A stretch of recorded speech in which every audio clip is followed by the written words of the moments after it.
एक स्टेटमेंट, नया स्टेटमेंट है पाकिस्तानी कलाकारों के खिलाफ, और बाकी पिछले कुछ महीनों में जो कुछ हुआ है उस पर बातचीत करने के लिए हमारे साथ खुद उद्धव ठाकरे मौजूद है। उद्धव जी, सबसे पहले तो हमसे बात करने के लिए शुक्रिया। बहुत दिन के बाद आप मीडिया से रूबरू हो रहे हैं।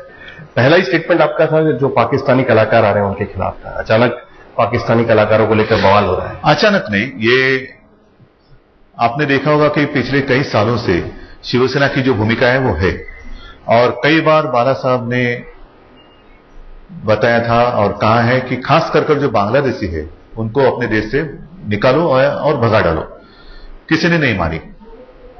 पाकिस्तानियों के खिलाफ भी यही बात थी। लेकिन मुद्दा यहां पर यह नहीं है। मुद्दा यह है कि कुछ चीजें हिंदू मुस्लिम या फिर दो देश उसके परे, हिंदू मुस्लिम की नहीं है, नहीं, कुछ चीजें ऐसी होती है दो देश के बीच में। करेक्ट, कलाकारों के बीच में कुछ चीजें होती है। आप भी कलाकार हैं, आप फोटोग्राफी करते हैं, बाला साहब भी कलाकार रह चुके हैं। ऐसे में कुछ कलाकारों को रोक लगाना, ये नहीं, अभी बात उछली है क्योंकि आशा जी का किसने विरोध किया इसलिए। जी, मैं तो मानता हूं राज ठाकरे ने विरोध किया आशा जी। हाँ जी। अभी वो कुछ दिनों के बाद शिवसेना जिंदाबाद भी करेंगे तो भी मुझे कोई आश्चर्य नहीं होगा, क्योंकि ये सारी बातें शिवसेना की है। और सिर्फ आशा ताई को आप क्यों पकड़ते हो? आज भी जो कुछ हो रहा है ये कसाब की बात है। कहां से आया कसाब? किसने भेजा हमारे यहां? कसाब के अन्य साथी तो मारे गए, लेकिन तब तक उन्होंने क्या तबाही मचाई यहां?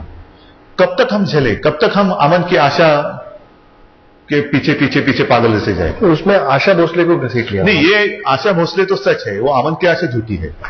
ठीक, लेकिन उनका ये कहना है कि आशा भोसले उस कार्यक्रम में क्यों जाती है? आशा भोसले को उस पर घसीट लिया, ये आपको सही लगता है? ये गलत है। सिर्फ एक आशा जी को घसीट कर कुछ होने वाला नहीं। सारे लोग अगर इकट्ठा हो रहे हैं, और इसलिए आपने देखा होगा कि हमने वहां बता दिया कि आप ये मत करो। मुद्दा ये उठता है, जब भी हमने ये बातें कभी कही तो हमारी आलोचना हुई। तो उसकी परवाह शिवसेना ने कभी की नहीं की। और इसलिए हमने ये भी सोचा कि चलो, हम जो भी कहते हैं उसकी आलोचना होती है, तो जो हम कह रहे हैं उसमें कितनी सच्चाई है ये दिखाने के लिए या देखने के लिए एक थोड़ा समय हम चुप बैठे तो क्या होता है। लेकिन उसका फायदा कुछ और लोग उठा रहे हैं। नहीं, फायदा कैसे उठा सकते हैं? जो विचारधारा हमारी है वो हमारी है।